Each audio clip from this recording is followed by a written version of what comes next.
Telugu Desam, Bharatiya Janata party, Janasena పార్టీలు కలిపి చంద్రబాబు నాయుడు నాయకత్వంలో ప్రభుత్వం ఏర్పడి 15 నెలలు పూర్తి కావస్తాం. చంద్రబాబు నాయుడు గారు 4వ మారు ముఖ్యమంత్రిగా ప్రమాణ స్వీకారం చేసి కూడా 15 నెలలు కూడా పూర్తి కావస్తాం.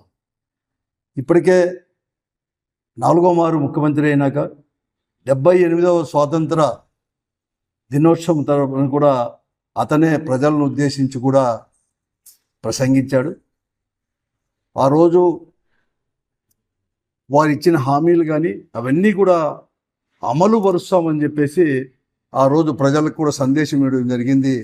78వ స్వాతంత్ర దినోత్సవం నిన్న ఆగస్టు 15 79వ స్వాతంత్ర దినోత్సవం కూడా హామీలుగానే ఉంచి ఆయన ఇచ్చిన హామీలు సూపర్ 6 హామీలు కూడా ఇచ్చేసి ఒకటి కూడా పూర్తిగా కూడా అమలుపరచకనే అన్నీ కూడా హామీలన్నీ అమలుపరిచినట్లు కూడా ఈరోజు ప్రజలకు కూడా సందేశం ఇవ్వడం ఇంతకంటే కూడా దారుణమైన విషయం మరొకటి కూడా లేదు. సిగ్గుచేటు కూడా ఈరోజు నేను చంద్రబాబు నాయుడు గారిని ఒకటే నేను అడుగుతున్నాను. మీరు ఏదైతే స్వాతంత్ర దినోత్సవం రోజు కూడా కనీసం మీరు చేసినవి చేయబోయేటివి కూడా సరిగా చెప్పలేని పరిస్థితుల్లో మీరు అనేవారు కూడా మీరు కూడా ఉన్నారు. మీరు ఇచ్చిన సూపర్ 6 హామీలో ఒకటైనా అమలు పరిచారా అని చెప్పి నేను అడుగుతాను. మీరు చాలా స్పష్టంగా చెప్పడం జరిగింది. రైతులకు 20,000 ఇస్తామని చెప్తారు. మొదటి సంవత్సరం మాత్రం అన్ని సూపర్ 6 హామీల్లో ఒక్కటి కూడా అమలు పరిచిన ఘనత మీకే దక్కుతుంది. దాదాపుగా 80,000 కోట్ల రూపాయలు అవన్నీ కూడా అమలు పరిచింటే ప్రజలకందరికీ కూడా పంగనామాలు పెట్టి 80,000 కోట్ల రూపాయలు కూడా ఒక్క రూపాయి కూడా ఇవ్వకోకుండా ఏ హామీ కూడా అమలు పరుచుకోకుండా ఈరోజు కనీసం 2వ సంవత్సరమైనా మేము ఇస్తామని చెప్పినట్టు 20,000 అని చెప్పేసి అది కూడా 14,000 రైతుకు అన్నదాత సుఖీభావ పేరుతో 14,000 అది 3 విడతలకు ఇస్తామని చెప్పేసి మొదటి విడతగా 5,000 రూపాయలు మీది 2,000 రూపాయలు అని చెప్తున్నారు. మీరేమో 7 లక్షల మందికి రైతాంగానికి గతంలో వచ్చే రైతాంగానికి అర్హత ఉన్న రైతాంగానికి మీరు మాత్రం మొదటి విడత కూడా ఇవ్వలేకుండా పోతుంది. కేంద్ర ప్రభుత్వం అయితే దాదాపుగా 13 లక్షల మందికి కూడా ఈరోజు కూడా వారందరికీ కూడా ఈ సంవత్సరం కూడా ఎగ్గొట్టేసింది కదా, హామీ అనేది కూడా ఇవ్వలేకుండా పరిస్థితి కూడా ఈరోజు అనేక రకాలు కూడా మీరు చెప్తా ఉన్నారు. అలాగే మహిళలకు అందరికీ కూడా ఉచితంగా బస్సు ఫ్రీ అని చెప్పి పెద్ద ఎత్తున ప్రచారం చేసుకుంటారు. కానీ ఈరోజు అక్కడే మన పక్క రాష్ట్రాల్లోనే కర్ణాటక కావచ్చు లేకపోతే తెలంగాణలో కూడా ఈరోజు కూడా ఉచిత బస్సు మహిళలకు అనేది కూడా ఫ్రీ అనేది కూడా అక్కడ అమలుపరుస్తున్నారు.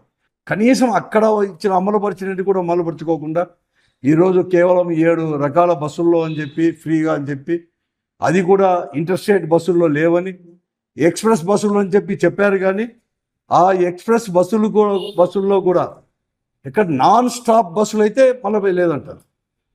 అంటే ఎవరైనా కానీ కనీసం మన జిల్లాలో ఊరవకొండ వాళ్ళు బళ్ళారికి పోయేకి లేదు, కనీసం మడకశిర వాళ్ళు కళ్యాణదుర్గ వాళ్ళు పావుగడకు కూడా పోయేకి లేదు, తిరుపతికి కూడా పోయేకి లేదు, తిరుమలకి కూడా పోయేకి లేదు, తిరుపతి వరకు పోవాల్సిందే.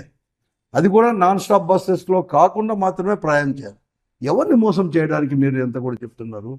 ఆర్భాటంగా ప్రచారం చేసుకోవడానికి మాత్రం మీకు ఇవన్నీ కూడా పనికి వస్తున్నాయి. కానీ ఎక్కడ కానీ ప్రజలకు చిత్తశుద్ధితో మీరు ఏమైనా ఎక్కడైనా కానీ ఒకటైనా కానీ అమలు పరిచారని చెప్పి నేను అడుగుతా ఉన్నాను. ఏం చేస్తారు ఈరోజు కూడా? ఆడబిడ్డ నిధి ఏం చేశారు? ఆడబిడ్డ నిధి మీరు చెప్పారు ప్రతి ఒక్కరికి కూడా 1,500 రూపాయలు కూడా మీరు ఇస్తామని కూడా చెప్పడం జరిగింది. 18 సంవత్సరాలు నిండిన వారందరికీ కూడా ఇంతవరకు కూడా ఇవ్వలేకపోయారు. దాని గురించి ఎక్కడ కానీ మీరు ఆగస్టు 15లో ప్రసంగించిన దాంట్లో దాని గురించి ఎక్కడ మీరు నోరు కూడా ఎత్తలేదు. నిరుద్యోగ భృతి అని చెప్పారు, నెల 3,000 రూపాయలు అన్నారు. ఈ పొద్దుడికి 15 మాసాలు కూడా పూర్తి అయింది మీరు అధికారంలోకి వచ్చేసి. ఒక నిరుద్యోగి కన్నా కూడా ఇవ్వడం జరిగింది అని చెప్పి నేను అడుగుతా ఉన్నాను. ఎవరైనా ఎక్కడైనా కానీ 50 సంవత్సరాలకే మహిళలకు 50 సంవత్సరాలకే పెన్షన్ అని చెప్పారు. ఇంతవరకు దాని గురించి కూడా మీరు మాట్లాడడం లేదు. ఇవన్నీ అనేక రకాలు కూడా మీరు ప్రజలను మోసం చేసుకోవడానికి. సో మీరు మీ ప్రసంగం వింటే ఎంత భయం వేస్తుందంటే, ఒక ముఖ్యమంత్రి స్థానంలో ఉండి కనీసం స్వాతంత్ర దినోత్సవం రోజు కూడా ఇటువంటి పరిస్థితులు ఇట్లా మాట్లాడతారా అని చెప్పి కూడా చెప్పలేదు. మీరు మద్యపాన నిషేధాన్ని గురించి మాట్లాడాల్సిన రోజు, చెప్పాలని రోజు మద్యం తాగడం అనేదే, తీసుకోవడం అనేదే తప్పు అని చెప్పి సందేశం ఇవ్వాల్సిన రోజు మీరు ఒక ముఖ్యమంత్రిగా మీరు ఇచ్చిన సందేశం ఏముంది? నాణ్యమైన మద్యం ఇస్తారంట, సరసమైన ధరలకు ఇస్తారంట అని చెప్పి సిగ్గు లేకోకుండా మీరు ఇంత ముఖ్యమంత్రి స్థాయిలో ఉండి మీరు మాట్లాడితే ఇంతకంటే దారుణం మరొకటి ఉంది అని చెప్పి నేను అడుగుతా ఉన్నాను. ఏమిస్తారు మీరు యువతకి? ఇదేనా మీ సందేశం? ఈ రాష్ట్రంలో ఉండే యువతకు మీరు ఇచ్చే నాణ్యమైంది, ప్రభుత్వం ఇచ్చేది కూడా మద్యం అంతా కూడా నాణ్యమైంది, సరసమైన ధరలకు తీసుకోండి అని చెప్పే రీతిలో మీరు ఇస్తే, యువతకి సందేశాన్ని ఇటువంటి ఇస్తే, మీరు ముఖ్యమంత్రి సీట్లో కూర్చోవడానికి అర్హత ఉందా లేదా అని చెప్పి మీరే ఆలోచన చేసుకోవాలని చెప్పి నేను అడుగుతాను. ఎక్కడ కానీ అంతవరకు ఎక్కడ కానీ లేదు. పోతే పోయి లా అండ్ ఆర్డర్ అనేది సరిగ్గా మెయింటైన్ చేస్తారంటే అది కూడా లా అండ్ ఆర్డర్ కూడా ఇక్కడ ఈ రాష్ట్రంలో ఎక్కడ కానీ మెయింటైన్ చేయలేని పరిస్థితి కూడా. ఎన్నికలు కూడా ప్రజాస్వామ్యబద్ధంగా ఎన్నికలు కూడా జరిపించుకోలేని పరిస్థితిని మీరు ఈరోజు తీసుకుని రావడం జరిగింది. పోలీసు వ్యవస్థను అంతా కూడా మీ చేతుల్లోకి తీసుకొని రావడం చేతుల్లోకి తీసుకోవడం జరిగింది. కనీసం వాళ్ళు కీలుబొమ్మలుగా చేసుకున్న ఐఏఎస్ ఐపీఎస్ ఆఫీసర్లు కూడా మీ ప్రజాప్రతినిధుల చేతుల్లో, తెలుగుదేశం పార్టీనో లేకపోతే కూటమికి చెందిన ప్రజాప్రతినిధుల చేతుల్లో, తెలుగుదేశం పార్టీ నాయకుల చేతుల్లో వారు కీలుబొమ్మలుగా మార్చేశారు మీరందరూ కూడా, ఈ ప్రభుత్వం కూడా. నేను తీసుకోండి, ఇక్కడే తీసుకోండి.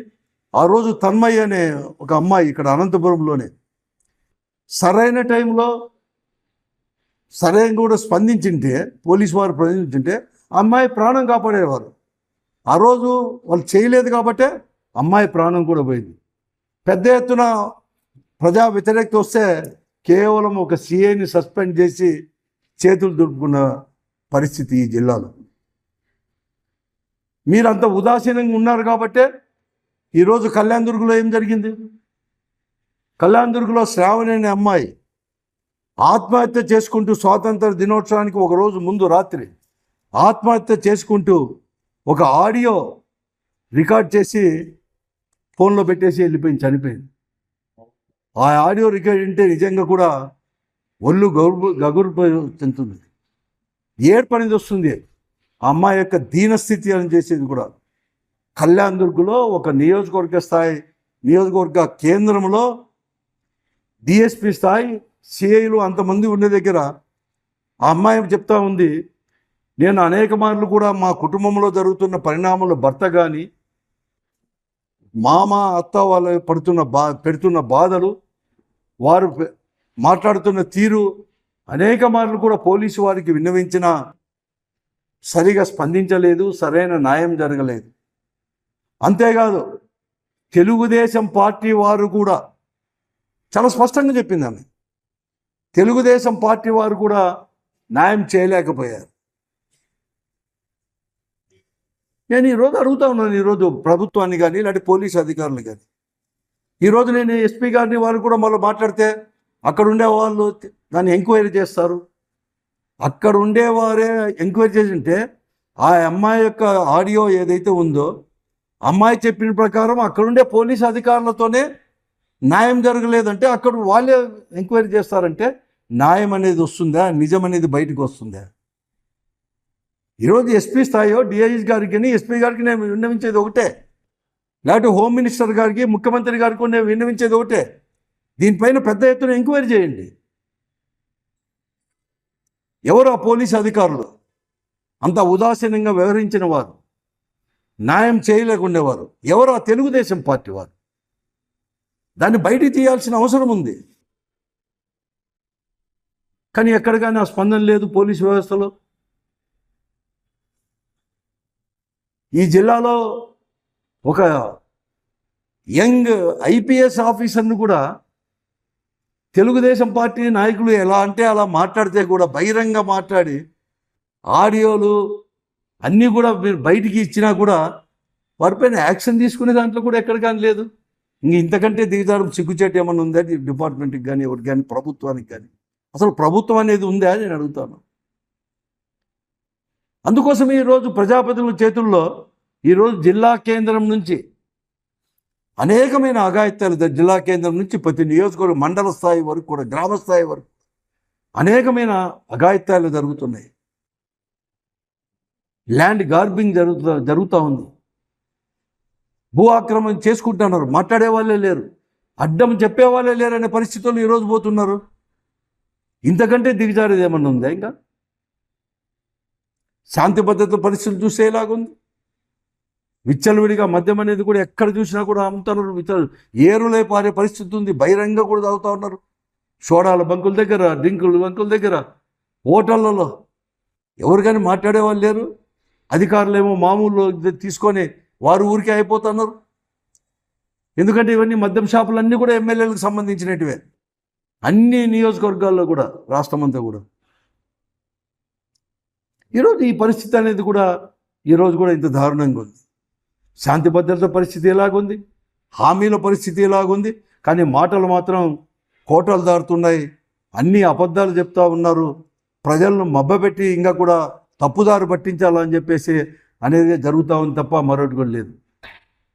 కనీసం రైతాంగం పరిస్థితి అయినా కానీ ఏమైనా కానీ చూసుకుందామంటే రైతుల పరిస్థితి చాలా దమనీయంగా ఉంది.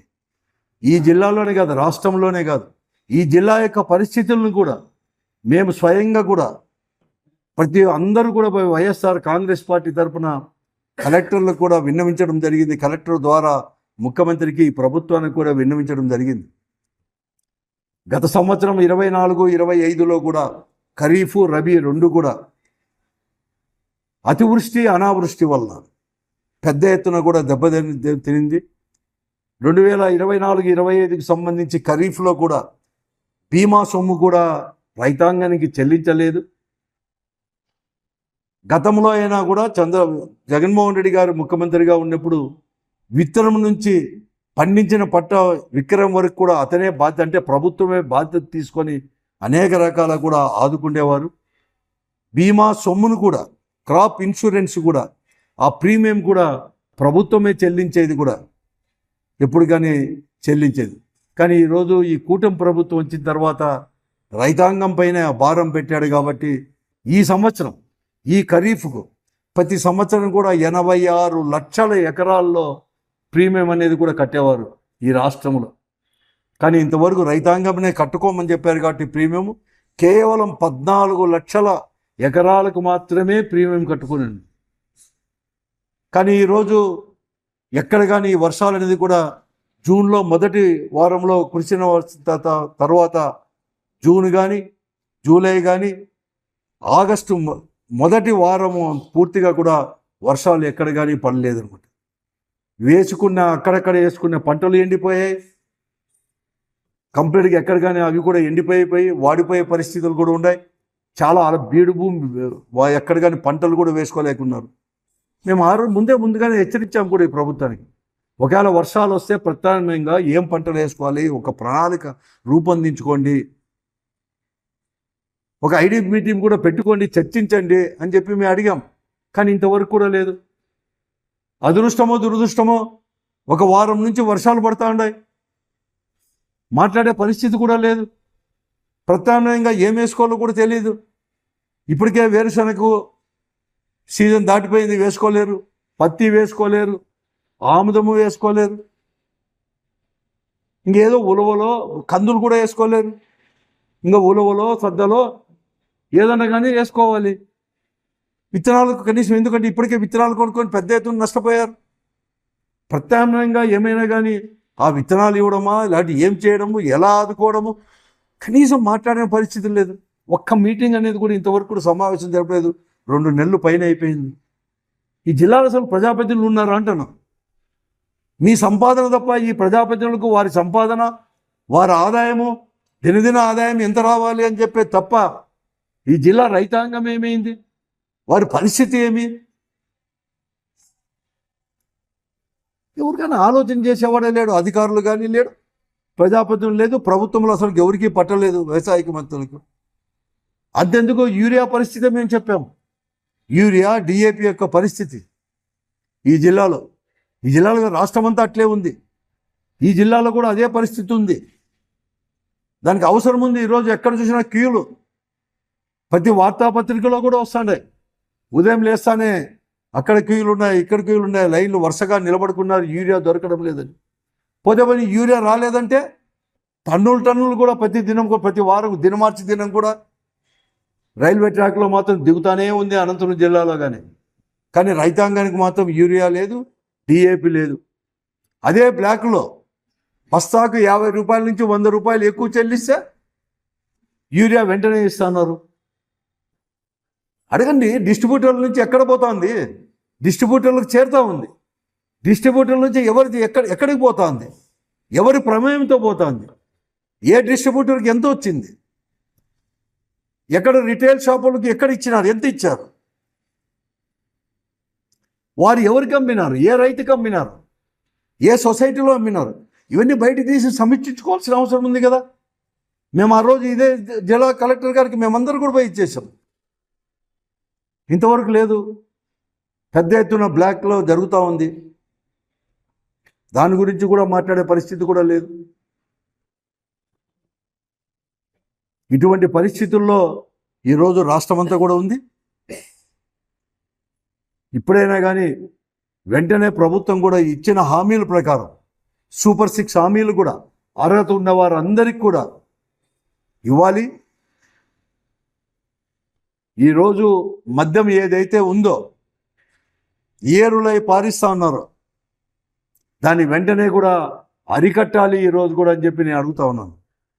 మీ విజిలెన్స్ అధికారులు, ఎందుకంటే ఈ జిల్లాలోని కాదు, ఈ అధికారులు, ఎక్సైజ్ అధికారులు కావచ్చు, అంతా కూడా వ్యాపారం చేసేది ప్రజాప్రతినిధులే కాబట్టి, అంటే ఎమ్మెల్యేలు వారే ఎంపీలు వారికే ప్రాతినిధ్యం దాంట్లో కూడా భాగస్వామ్యం ఉంది కాబట్టి వాళ్ళకి చేత కాలేదు. విజిలెన్స్ అధికారులు పైనుంచి అయినా వచ్చేసి దీన్ని కంట్రోల్ చేయాలి, లా అండ్ ఆర్డర్ మెయింటైన్ చేయాలి.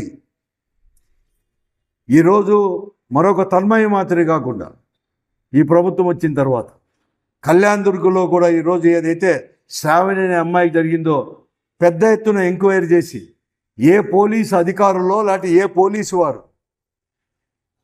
ఎక్కడ కానీ అంటే వాళ్ళు సరైన చర్యలు తీసుకోలేదో ఆ పోలీసు అధికారులు గుర్తించి వెంటనే వారిపైన కూడా చర్యలు తీసుకోవాలి. ఆ అమ్మాయి చెప్పినట్లుగా తెలుగుదేశం పార్టీ వారు కూడా దీంట్లో ఉన్న మాకు అన్యాయం చేసిన వారు ఉన్నారు కాబట్టి ఎవరు వారు బయటికి రావాల్సిన అవసరం కూడా ఉంది. కేవలం వారు ప్రజాప్రతినిధులు ఏం చెప్తే అది ఇంటా కూర్చున్నారు. ఎంతవరకు దిగజారినారంటే ప్రజాప్రతినిధులు చెప్తా అంటే అధికార పార్టీ వారు ఎక్కడైనా కానీ నియోజకవర్గ కేంద్రాల్లో కావచ్చు, మండల స్థాయిలో కావచ్చు, ఫ్లెక్సీలు కట్టాలన్నా అధికార పార్టీ వాళ్ళు కానీ అబ్జెక్షన్ చేస్తే పోలీసు సీఏలు పోయి అబ్జెక్షన్ చేసే పరిస్థితికి అంత దిగజారినారు.